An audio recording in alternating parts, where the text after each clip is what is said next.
Hello and welcome to Audiobook Connection, behind the scenes with the creative teams. I'm Becky Parker Geist and I'm your host.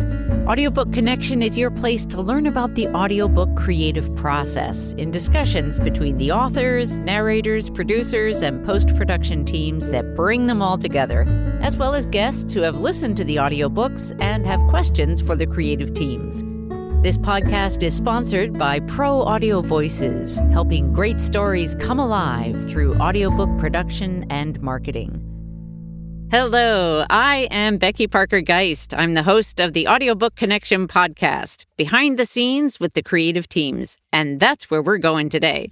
I'm also president of Bay Area Independent Publishers Association and the CEO of Pro Audio Voices, providing audiobook and podcasting production, distribution, and marketing. And I am so excited. We're about to have a really fun conversation. We're truly going behind the scenes and joining the cast and directors of The Legend of Valentine by Sheldon Collins. So let me introduce our guests today. We're going to start with Sheldon. Sheldon Collins is a distinguished storyteller whose career began in Hollywood as a screenwriter and director.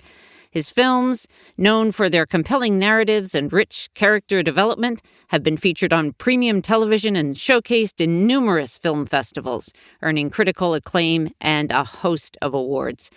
So his debut novel, The Legend of Valentine, marks the beginning of an exciting trilogy. This work delves into themes of adventure, love, and redemption, reflecting his passion for intricate storytelling and vivid world building. Sheldon, it's so great to have you back on the podcast. Thank you, Becky. That was a beautiful introduction. I appreciate that. And hopefully I'll live up to all of it on this show. So thanks for having me. And I'm very excited here to be with all the incredibly gifted voiceover talent, too, and actors. Glad to have you. And Ryan Haugen, joining us from Minnesota today, portrays our hero Valentine. Ryan, welcome. Hello. Thank you for having me. Katrina Michaels, joining from London in the UK. She plays Agatha, Valentine's true love. Lovely to be here. And Scott Allen is joining us from California. He's the voice of Claudius, arch enemy of Valentine. It's great to be here. It's a pleasure. Thank you. Kitty Kelly, zooming in from Valencia in Spain, portrays Serena, the Empress. Hey, it's lovely to be here. And rounding out the cast for today, Nick Corda joins us from New York, and he plays several characters, including the executioner, who also happens to be Agatha's father. Hello. So happy to be here. So, Legend of Valentine has a cast of 19 from around the world, as you've probably figured out at this point. So, I'm going to ask each of the cast members to share something about the project or experience that really stands out to them. So, Ryan, let's start with you. What stands out to you? Yeah, I'm going to try to keep it brief because I can go on and on and on and on. But a few things that stand out to me. The first thing that comes to mind was the authenticity of some of the casting.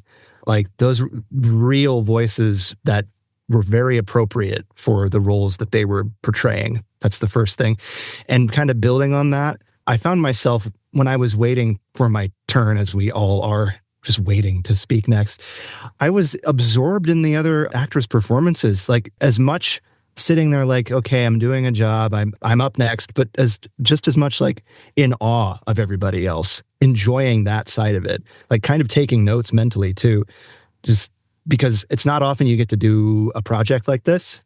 I do audio dramas regularly, but having the cast live and everyone just kind of just having it structured the way it is not all that common for what I do usually.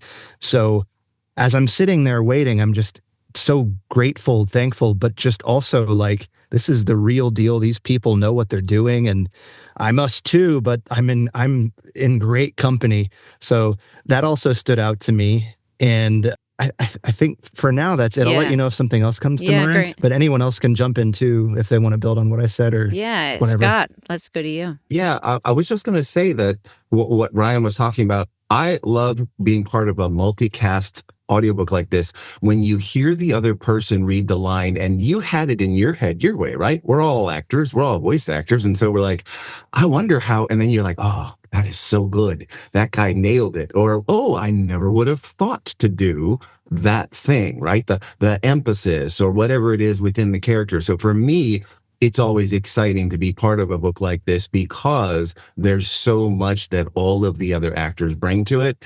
And then I'm just going to say right now, too, that I loved having Sheldon on the calls because I've done other multicast books. I've done a couple even with Becky, but most of the time I feel like, we are experiencing what we do and we go through and we make some decisions and we do our characters and things, but he would just pop in and give us this little tidbit of brilliance that would make you go, oh, yeah.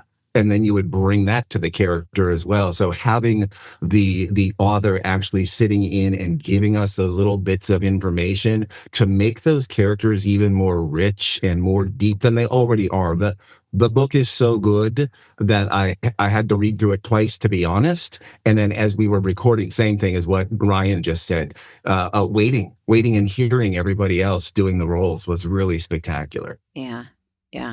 And Kitty. Yeah, I agree. It was so nice to actually have direction because I spend most of my time recording audiobooks by myself and just in single cast audiobooks. And I spend the whole day just talking to myself, basically. And I've got no idea if I'm doing a good job. I've got no idea if I'm doing the character or the line, how the author imagined it or how they want it to be read. So it was nice knowing that you've got that backing from the author / director that that you're doing. It's so nice to know that you're doing a good job, actually. Because sometimes all you've got to go off is Audible reviews, which can be brutal sometimes. So it's nice to know that the author actually thinks you're doing a good job.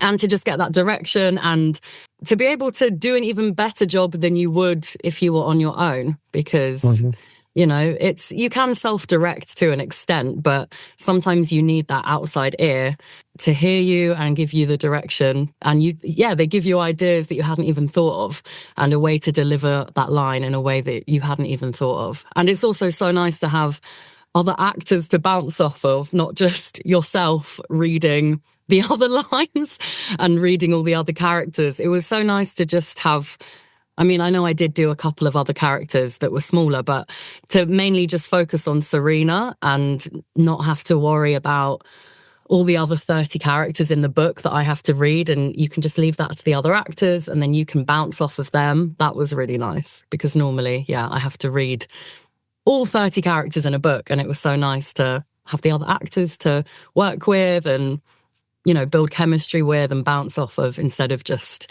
talking to yourself, basically, which isn't, it's not quite as satisfying. So that was really, really nice. Yeah. Yeah. I really enjoyed it. Katrina, yeah. Yeah, I loved doing this process. Two things that really struck me was how much I genuinely felt transported through the words, through everyone's performances, not just, to a very rich world and epic story, but emotionally. And sometimes I was genuinely taken aback myself in the process, which is such a joy as an actor, as a voice actor, because you're not having to curate anything. You're kind of along for the journey as then the listeners along for the journey too. And that kind of feeling of being alive, even in epic, extraordinary circumstances, was such a joy.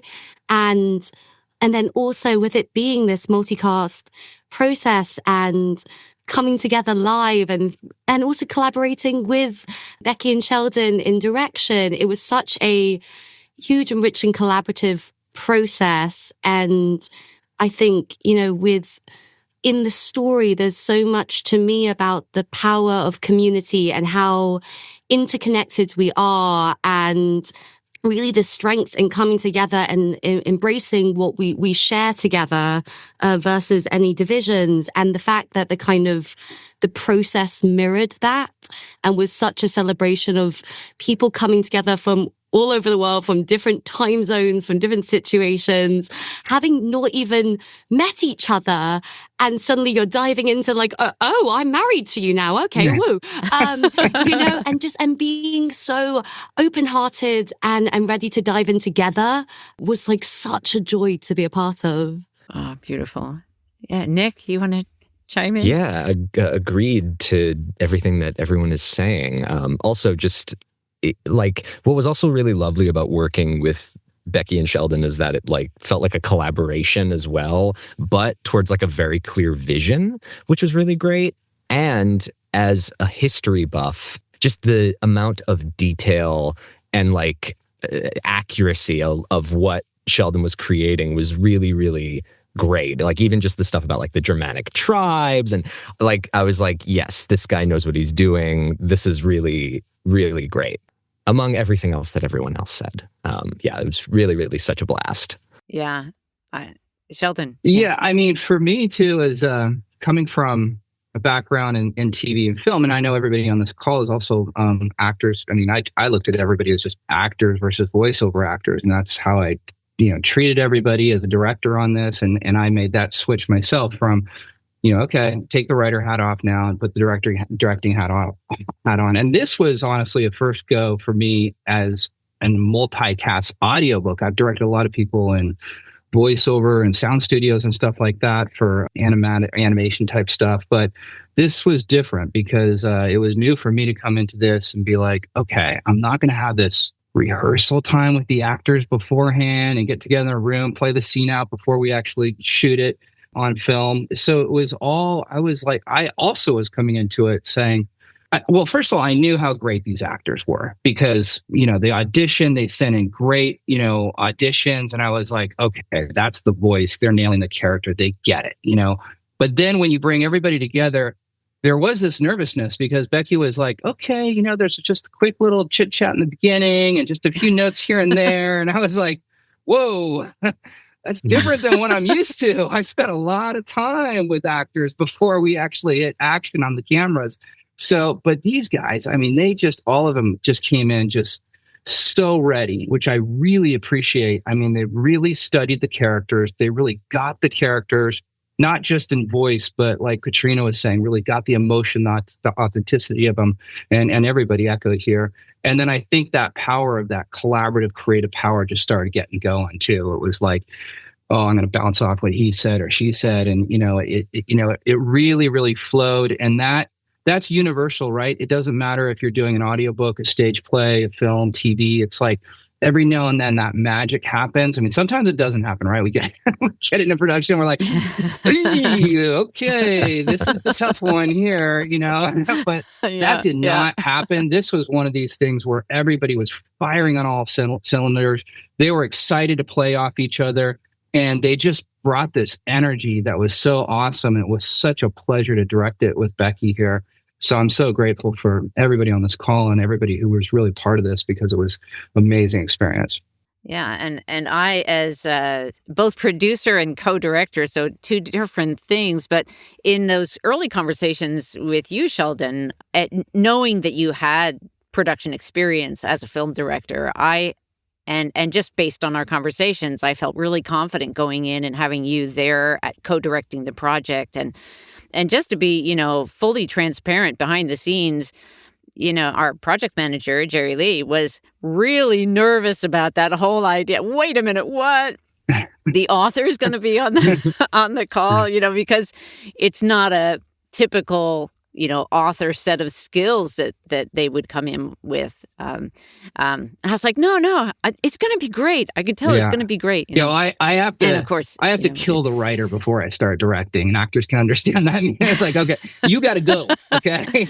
Because it doesn't have to be so perfectly. I mean, we're reading it on book, in this case, like audiobook word for word, but the actors know what I mean. It's like, at that point, I'm looking for how are they going to take the words and just elevate them and make them their own, And so then I'm less in an audiobook. You have to be concerned about exactly the way they read it, but I'm way more focusing on how they perform it at that point. So it is different. And I've worked also with writers as a director who come to set and I get really scared. And I have to coach him before, and I have to say, look, things are going to change a little bit here when you got that. Like we've got all those writer conversations now. It's time to let the actors do their thing, and so I mean, it was a really cool experience. So I want to ask a question for those of you who have participated in full cast recording projects, but I would also like to sort of just put in the back of your mind, if you haven't done any of these before, that something I would love to ask about is what something that maybe was surprising to you about the process. But I know Ryan and Scott and Nick, you have all worked on full cast projects before. And I don't know, it sounds like, Kitty, maybe I don't know, have you done any full cast before? This was my first one. And Katrina? My first one too. All right. Awesome. So, and you wouldn't even have known that, by the way. Both of you. No, you guys never would have known. Like, oh my God, I must have done like 100 of these. Yeah. So I would love to hear comparison of because we do things differently at Pro Audio Voices. We just do. We're always looking for, what's the very best experience we can create throughout the whole thing. But Ryan, you had mentioned that you hadn't really done it this way before. So just your thoughts on maybe you could share some of the other ways that you've worked and how this compared. I have done it once this way before, and that was with Penguin Random House on a production. The vast majority of the time, I am one-on-one with a director who is also the creative producer. They've adapted the work, they're directing the work, and they're also going back and forth with me being all of the characters. So they're wearing 3-4 different hats. And so it is a lot less. The logistics are obviously simpler, but there is something to be said of having the emotional tone being matched 100% of the time. So if you're just sitting there with a director who is also acting, there's no way they can sit there and do 500 lines with you where they're also giving it their all. It's just sort of they're getting you through, they're getting you to the finish line in that kind of context. So the other actors really doing it, really earning their keep and being showing you why they're here, having that dynamic is essential. The one other time I did do it with a full cast, we were doing 10 takes on a line sometimes. So this was extremely smooth. I was kind of surprised it went as smoothly as it did, but that's just a testament to all of us and really the director and everybody else. You know what you want, you know how to make us get there for you, and we did it. And there were really no snags. So the only other time I've done this with a big team, it felt like there were a few more snags, but we got where we needed to go. But I would say that this was very good, very enjoyable. Not to say the other one wasn't, but it kept rolling a little more smoothly, I think.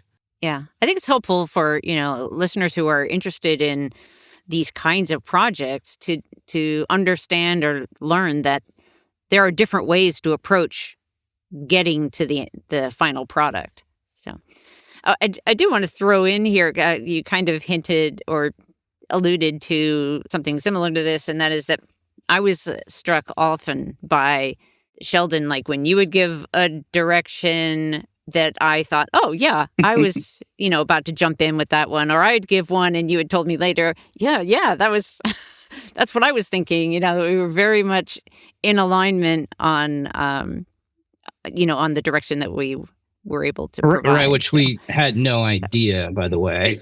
we were going to be on the same page until we got into it, because at least I haven't co-directed before. I'm always the director, and but we started talking the same language way early in the process after Becky read the book, and then we started talking about talent. I started picking out ones that I this core group here that I was like, this is what I'm hearing, and we could start to see as we started to work together that, hey, we're seeing this the same way, thank God, because that could be a disaster. So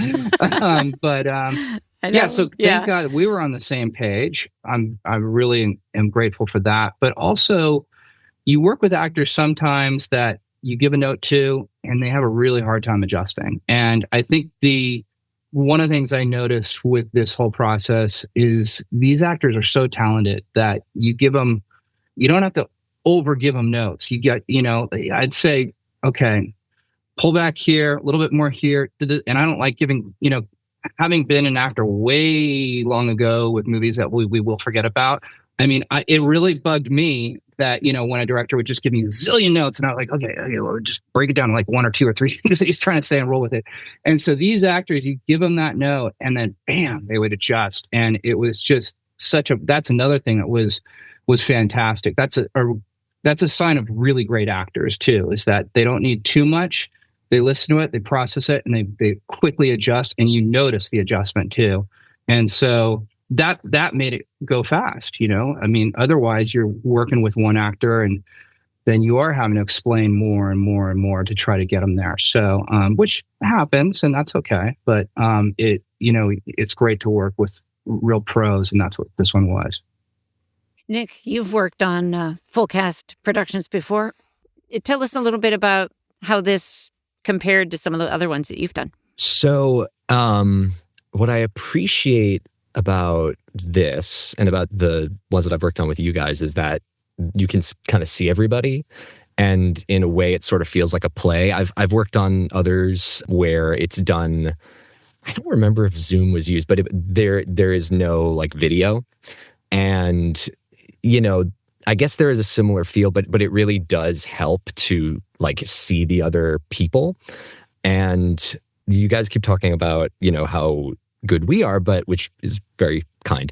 But like when the writing is great and like when there's that like creative sync, I feel like it always like comes back to that, and that just kind of like makes it easy, I feel like. So and just fun. Like this was just so fun. I feel like that's just such an important thing. So yeah, just I think like having that like collaboration made this process such a joy for sure, which it is. Yeah. Anyways, yeah. I was just going to interject and say, because you're spot on that. And the thing is, like, I've been on a couple where I auditioned. I kind of read the audition stuff. I auditioned, I got cast. And then as we were doing the thing, I was like, what is this even about? And it didn't stop me from doing it. It didn't stop me from going full force into the thing. But I was just like, I didn't get it, the story or the characters. And I was just trying, to get my way through the whole process where when the writing is so succinct and so like vivid, and it just makes my job easier. I love any book that I can pick up and immediately I'm seeing in my mind's eye exactly who I am, where I am, what's around me, everything else. And this was a really great example of that. And then, yes, all of us, I think, brought that to life really well in all of the character depictions. So I was just going to piggyback off that a little bit. Well, first of all, Nick spoke before, and then Scott with Claudius. But Nick in particular, I mean, it was so interesting with you because I never thought someone was going to be able to pull off the senator. I'm not going to go in it too much, but the Senator Junius, and then also go to the executioner with so much range. I mean, I think Becky and I were listening to those auditions. I was like, wait a second. I was like, is that the same guy? And I was like, it's just, and it was so cool to see that. And just, you played, a lot of people had multiple roles in this, and you guys have all played multiple roles in audiobooks and stuff. But, the range that you went from one character to another character, it was just, and on the same day too, we would have the senator, and then all of a sudden 2 scenes later, it was like, here comes the executioner, and he's got, I don't know, somewhat of it's probably, I'm not saying, I wanted to say Cockney, but it's probably not a Cockney accent, but it was like he would even twist the British dialect a little bit. And so that was just so exciting to watch. I mean, it was exciting to watch all you guys, but that I was particularly amazed by how many different characters you played with such distinctive voice and performance. So that was really neat. And Scott just spoke too, and he brought this authenticity to Claudius as the antagonist, which, a lot of people have asked me, like, who is your favorite character? And I'm never going to say, I guess as a writer, not a director, I originally, I started with just really falling in love with the antagonist. Because a lot of times when I write, I try to figure out, the antagonist first, because I feel like it makes my protagonist stronger. And so for me, everybody was important to nail as characters, but Claudius had this certain bias towards me where I was like, this guy's got to really bring the evil on, and it's got to be believable, and it's got to be 3-dimensional, not paper thin. And Scott shows up and, starts reading it and really got into like the background of why he was evil, not just being evil for evil. And, it came across really, really well. So it was just so much. And I could say wonderful things, and I will, about everybody else on this roundtable today. But it's just so neat to see that. It's so neat to see these characters come alive, not only the way that you see them as a writer director, but also, this whole other layer that they bring to the table that kind of surprises you. So just thought I'd throw that in. That I'm just going to say really quickly, and I think everyone probably will agree, but that is probably the single most important reason that I do this as an actor and a voice actor, is when I can bring the words of the author to life, and then they are so excited about how it came out, just makes me want to do the next thing and the next thing and the next thing. Yeah. Oh, that's just very, very kind, Sheldon. It was just such a joy to play these characters, and thanks for inviting me and us onto this, and creating something that made it so easy to help bring them to life. Yeah. Welcome. Thank you. Let's just take a short pause and we'll come right back. Rome, 268 AD. In an age of tyranny and turmoil, their love will ignite a revolution. Valentine, a once fearsome warrior reborn from the brink of death, sheds his violent past for a new destiny inspired by his blind lover, Agatha. Amidst the ruthless rule of a merciless emperor, Valentine undertakes a clandestine mission to unite lovers in secret ceremonies, defying imperial decrees that threaten to obliterate the Christian faith. As Valentine's covert acts of defiance grow bolder, he challenges the tyrannical order, planting the seeds for a celebration of love that will echo through the ages, becoming the foundation of what we now cherish as Valentine's Day. The Legend of Valentine is an epic tale of love, war, faith, and rebellion.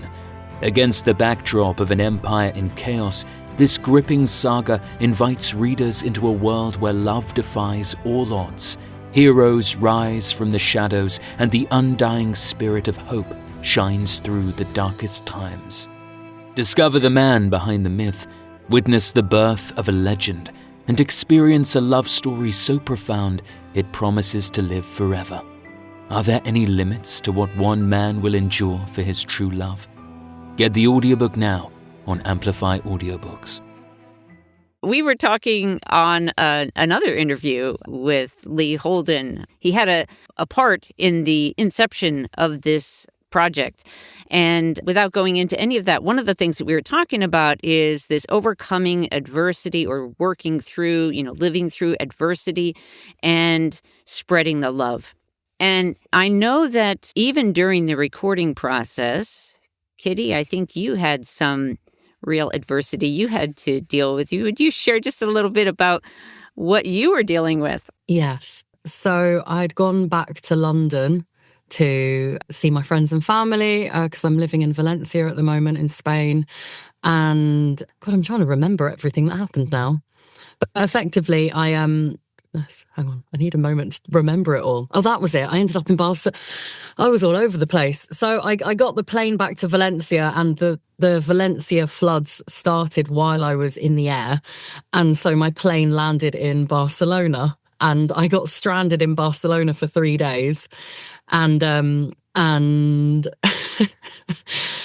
I couldn't get to Valencia. It was impossible. All public transport was suspended. You couldn't even drive there. It was impossible. So in the end, I had to fly back to London.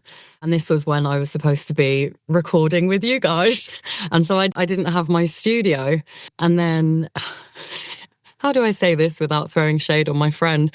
I used my good friend kindly offered to let me use his studio, which I was just a complete fish out of water in. I just didn't know how to use it at all. It was It was so strange because in my own studio, I'm completely fine. But in his, it was like speaking another language. It was just, I didn't know how to do anything. I didn't know how to use his microphone. His headphones kept falling off my head. And I didn't know how to use literally anything. His recording software, nothing. And just basically everything that could have gone wrong went wrong. The Zoom wasn't working. Nothing was working. So that was quite stressful. So yeah, my first recording session with you guys was not the smoothest. But we moved through that adversity and spread the love. Yeah. And we all got to witness it too, which was so special. Oh, really? Well, I'm glad you enjoyed it. I was incredibly like flustered. watching a making of blunder, you know? It was just, it was really fun. We felt so bad for you. I was so upset afterwards. I was like, I just wanted to make a good first impression. But you used a little bit that. I remember that, you know, you were frustrated, and then there was like one of my notes is like, okay, Kitty, I was Serena, your character. I was like, let's use that frustration. You're like, that I can use right now. I can go there right now. And Kitty did such a phenomenal job with Serena. I mean, Serena, just like I had a bias in the very beginning toward Claudius. I mean, so many women, in particular women, who read this. Maybe I should spotlight my wife right now. I said, "Who's your favorite character?" And she's like, Serena. No offense, Katrina with Agatha. We'll get to you in a second. But I mean, Serena plays this just amazing character that, you know, you just don't know what she's going to do next. And it was really, you know, challenging to find the right person. And in the auditions, Becky and I were listening to Kitty and we're like, wow, she really gets this character. She really it's a bit concerning how much I get her. Like, I feel like I get this character a bit too much. It's slightly concerning. So her first day was a little rough because she was coming off this natural disaster in Valencia that she had to overcome and use somebody else's sound studio. But yeah, we kind of used that energy and worked it into the scene, so it ended up working out okay. Yeah, it was very hard for me to do the other character, the Queen Salolina. Was impossible for me. I couldn't even do the voice because I was so stressed and flustered. And do you remember I was going, I can't do a calm voice. I'm too stressed. We just had to come back to that. Yeah. We had to come back to that. Yeah. I had to like decompress before I could access that part of my voice. Yeah. Yes. The range was limited that day. You mentioned the healer, Becky, in terms of Lee Holden, who really set the wheels of this story in motion almost 20 years ago when I met him, or didn't meet him. He's rather a very good friend, and identified the St. Valentine story in public domain, and then from there I kind of took it, turned into a screenplay, eventually a book. But he's a modern day healer. I mean, he teaches Qigong, and he's a doctorate in all this Far East medicine. And so, he's the one who really gave the first seeds to the Valentine as a character, and really was able to think it through as a healer now, what would it have been like to go through this transformation that Valentine goes through in this story. And Ryan just nailed that, which was tough because you're taking somebody who goes from a soldier and healer, and among other things, and just there's this huge transformation and arc, and at the same time he's kind of a guy's guy too. He's a soldier, and they chum around and have good banter and stuff. And so, I was just sorry, Becky, I don't mean to ask the question, no, but I mean, I was curious, Ryan, what that was like for you. Really kind of going through the whole breadth of his character arc and transformation, because I was pleased at how well it came out. But it took a particular type of actor to really nail that like you did. Well, thank you so much. And, I came ready with enough of my own intuition, but you molded me and pushed me in the direction I needed to go, and it thankfully was not too hard to get there. So that is my favorite thing about the character Valentine, his dynamism, his, I suppose, immutability, that flow, and not just it's the easiest thing to appreciate in a story for me, the changes a character you care about goes through. But to portray it is my favorite kind of character, but to portray anything but one-dimensional. And doing audiobooks as I would say 80% of my voice work, I view the narrative as a character too. So when I'm running the gamut with the narrative in a story as I'm speaking it and acting it, that's part of my daily life. So it kind of was a natural fit for me to jump from one just staggeringly different emotions to staggeringly different emotion and portrayal. And it was a test, obviously, but I was never not completely zoned in and just drawing from personal experience too. And it gets to the point where you're feeling like shivers as you're portraying these things, but you're like feeling, I've felt this way before. It's not just Valentine. I've felt this way. And now it's so authentic that Valentine is feeling this now too. So it's a joy. There's not anything really like it in the audiobook sphere, I would say. So thank you for the compliment. And, man, I'd really dug it, man. It was great. Yeah. One of the things about, Katrina, one of the things about Agatha that I really love and love about the way you portrayed her was both this just absolutely lovely tenderness and this woman who will absolutely stand up for herself no matter what. And I love that. And what was that like for you? Yeah, great. I love that about Agatha too. There's almost a ferocity to her compassion, and it's a reminder that actually, like, showing up with compassion is such an act of strength and requires resilience to keep one's heart open to.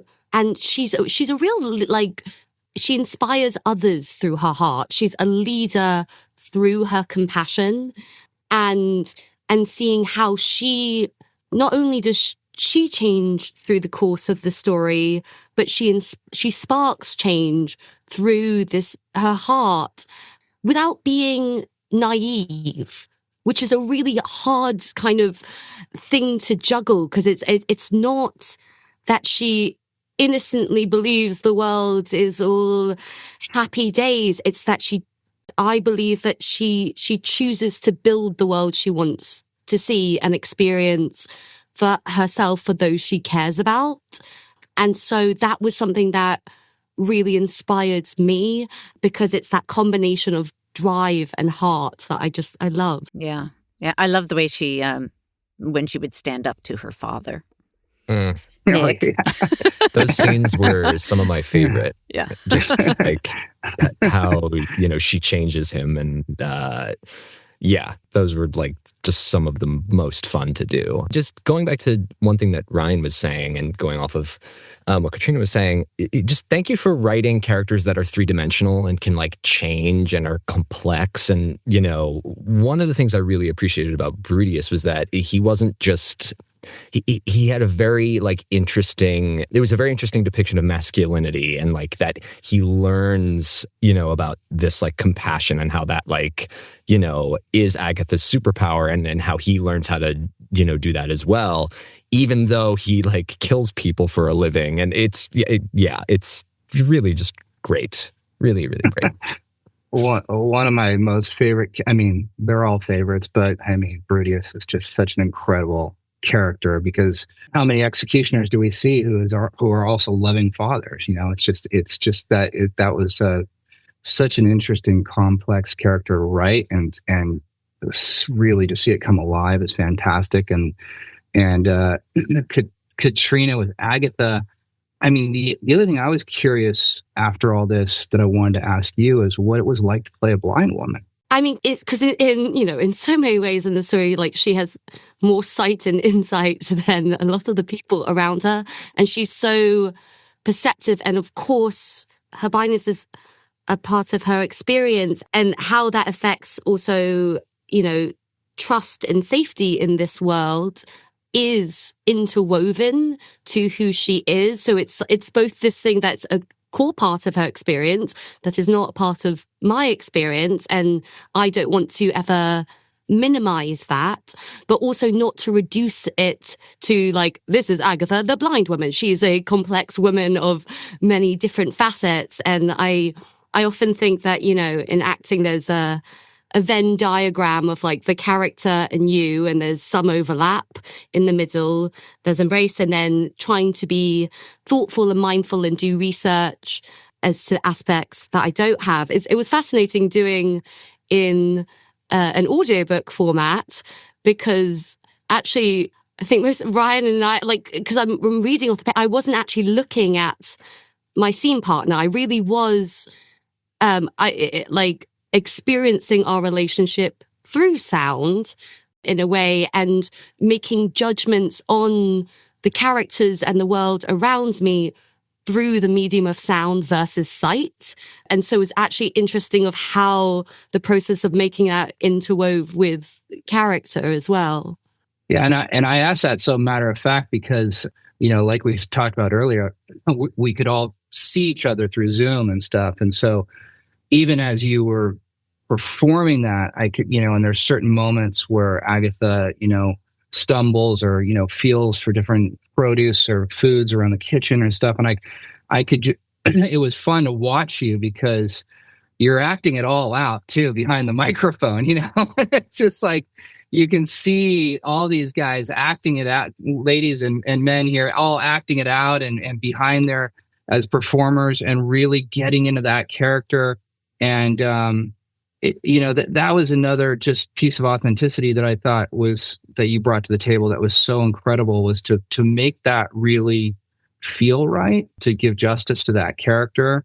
But like what you said, and that was one of my aims in actually creating the character, was that, you know, not so much to focus on the blindness, but the fact that, you know, one of the most amazing things about the character is she has more insight than almost any of the characters in the whole story. And so you really were able to go into everything else she sensed and felt and everything like that to bring this, just bring this amazing character to life that is so three-dimensional.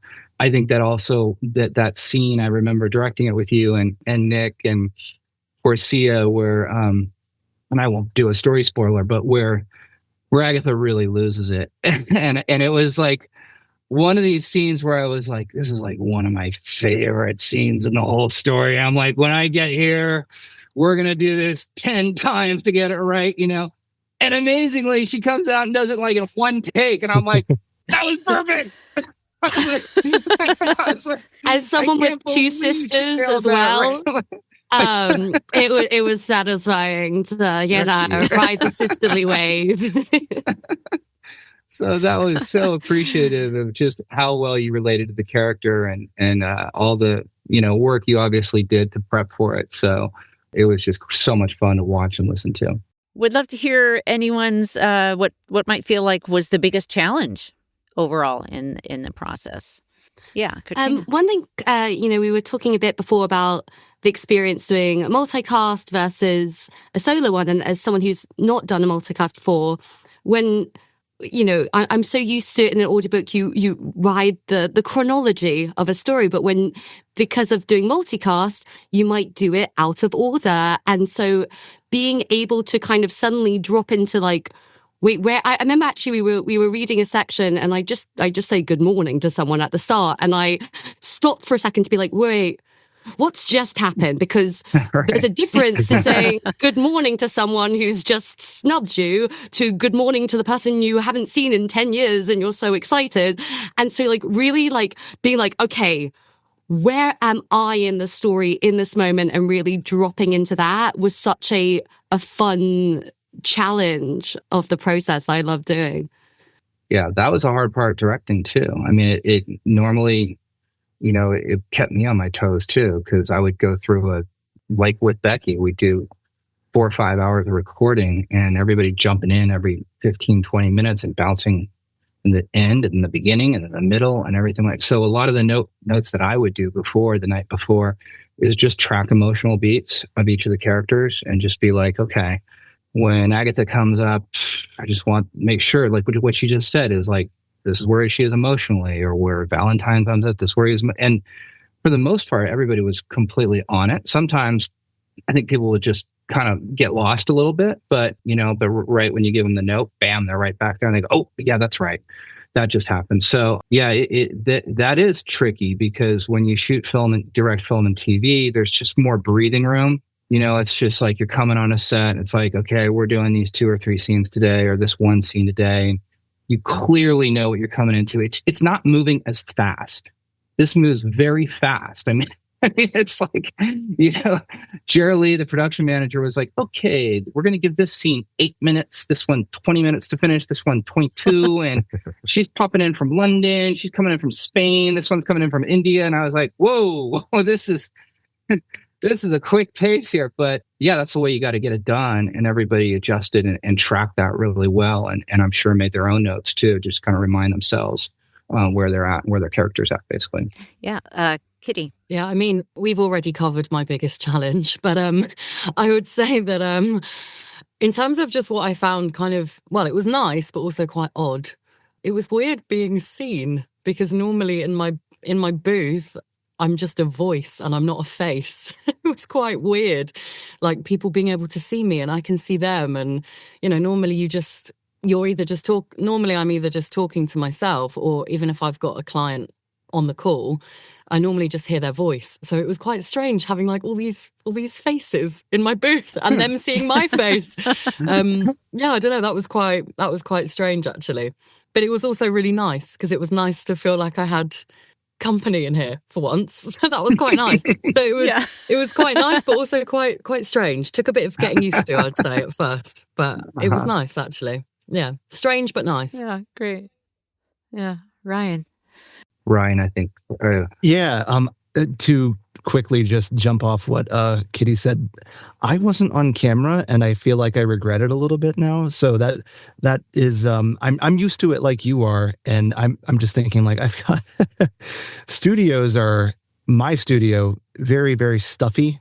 So like I've got like off-camera attire and on-camera attire. So right. I probably could have made it work, and I apologize now if that would have enhanced the experience for anybody if I had been there, but definitely not used to that. And the other thing that I wanted to mention is a challenge is there would be moments where we would be seamlessly rewinding time, 10 or more years. In audiobooks, I portray children all the time, but depending on what the author wants or the director, you're not always like, you can pantomime a kid and you can be a kid, I guess is what I'm trying to say. And not only that, it's the same character. So you're trying to put this believable twist on an established character, and not only just kind of get a higher pitched voice, but like have the mannerisms, and like the children can be they're all over the place emotionally, and so to tap into that just immediately, okay, you're a kid now. That I was worried I wouldn't be able to do it so well, but I think it worked out, and grateful for that. It was fun, but it was a little jarring sometimes, but it ended up being pretty good in the end, I think. Yeah, I loved how it played out, and some of the part of this is how Sheldon, how you wrote the script, but those moments that harken back to that young Valentine. And I loved being able to hear you as, Valentine as the young boy, sort of that kid inside that pops up later in moments of adversity, or, just moments of joy that it gave us a context and sort of that foundation for those moments that popped in later. I loved that. Yeah. And I thought it worked really well. You guys did a great job playing a younger self, both you and Katrina, with young Agatha and young Valentine, and helped to really, like Becky said, give context to where the characters, who they came from. So that was a lot of fun to see too. And you never know how it's going to go. Kids, I've always said kids are sometimes the toughest to direct, or they're the easiest. It kind of sometimes goes one way or the other. they either come in like this childhood genius and just, but in this case, we're using the adults playing the children. So it's different. They got to get into their childhood self, which both of these actors did so well. I don't remember. I'm sorry. I'll quickly get this out there. Did we audition for with our child voices? I don't remember if we did. Okay, so No. No, you didn't. And it was something we talked about, Sheldon and I talked about what would make most sense. And my feeling was, we are going to hear the adult version of this voice. And if you were able to give us that youthful voice, that would be far preferable. And I love the way it turned out. she totally talked me into it, and I was scared to death, but it ended up working great. And Becky's intuition on it was absolutely spot on. You guys were able to shift down and versus hiring contracting a couple of kid actors. So, and I'm glad you guys did it, because then it helped to give more context of who the characters became as an adult. So that was fun. Yeah. Anyone else that either wants to share a challenge in the process, or I have another, or the other, my last question is, what would each of you like the listeners of this audiobook? What would you like them to take away from the listening experience? I don't know that it's different than what I would want them to take away from any audiobook that I'd be a part of, so to speak. Like, what I want them to walk away from is like having heard a movie, having heard the imagery happen with their eyes closed, right? Like, if you could go sit in the theater and sit through, Gladiator or one of those big epic movies with your eyes closed, and you felt everything that occurred without watching it, that's what I think they're going to get out of this book, because it's so vivid, because of the descriptions. And I haven't even heard a lot of the narration, the actual narration, a little snippet from a couple of hiccups, but but it's spectacular. And so knowing that the imagery is there, and then all of the actors and the voices and the characters coming to life, I think is going to be spectacular. I'll just throw in one thing here that it was a choice in the beginning to do like a single narration of this, or 3 or 4 narrators, or do a full multicast. And I always wanted a full multicast, and so I'm so glad that it ended up coming to life like this. And one of the reasons that I wanted it, other than just being a selfish director who likes to work with a lot of great actors, is that from the listener's point of view, I think I'm a big audiobook enthusiast. I read a lot by listening, and it's just because time is short, and it helps me to be able to throw in. I love listening to audiobooks and seeing obviously things performed out, but also because it helps me get through more books and so forth. And I can do it when I'm biking or hiking or whatever, and do other things at the same time.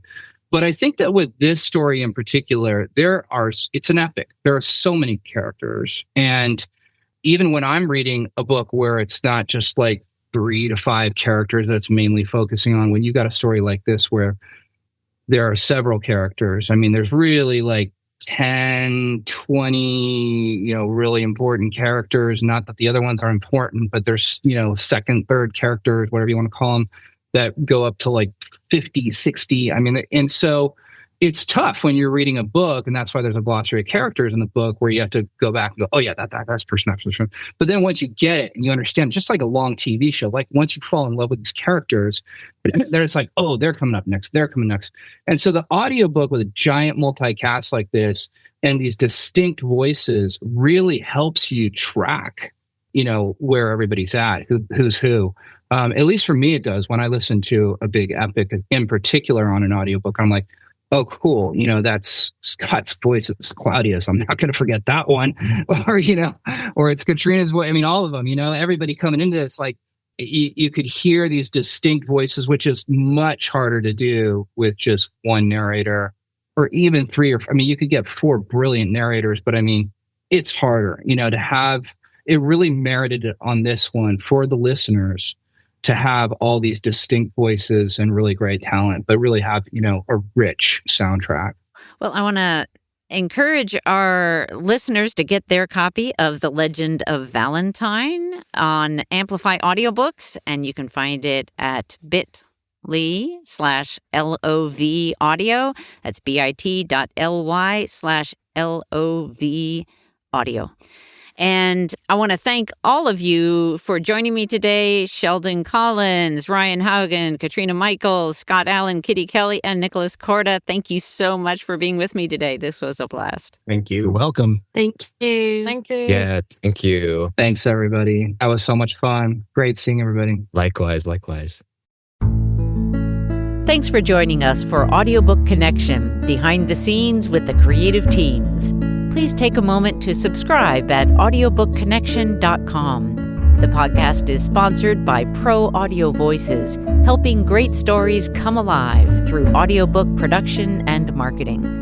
Learn more at proaudiovoices.com. Again, thanks for being with us, and please join us next week.